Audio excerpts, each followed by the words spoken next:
नमस्कार. मंत्र साधना या शृंखलेमध्ये परत एकदा स्वागत आहे. आपल्या सगळ्यांनाच विष्णू सहस्त्रनाम माहिती आहे, बरोबर? आणि विष्णू सहस्त्रनामाचा महिमा सुद्धा माहिती आहे. विष्णूची सहस्त्रनामावली अतिशय मधुर. याच फलश्रुतीमध्ये आपल्याला महादेवांनी काय सांगितलेलं आहे हे जरा ऐकून घेऊयात आणि मग आपण आजचा मंत्र काय आहे ते सुद्धा बघूयात.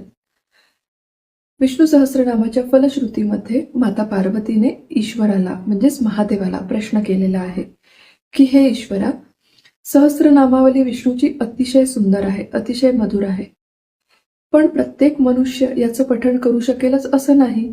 मग त्याच्यासाठी त्याच समान सोपा असा दुसरा काय उपाय आहे? तर यावर ईश्वराने म्हणजेच आपल्या महादेवाने काय आपल्याला मार्गदर्शन केलेलं आहे हे ऐकून घ्या. ईश्वराने एक श्लोक सांगितलेला आहे, एक मंत्र सांगितलेला आहे.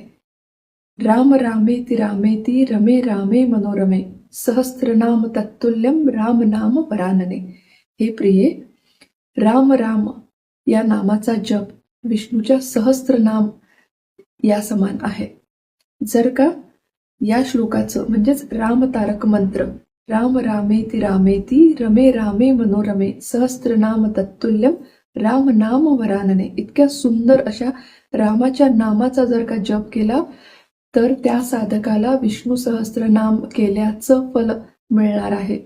म्हणून विष्णू सहस्त्रनाम जरी करता आलं नाही तरी रामनामाचा जप केला तरी सुद्धा आपल्याला खूप छान पुण्य प्राप्त होणार आहे.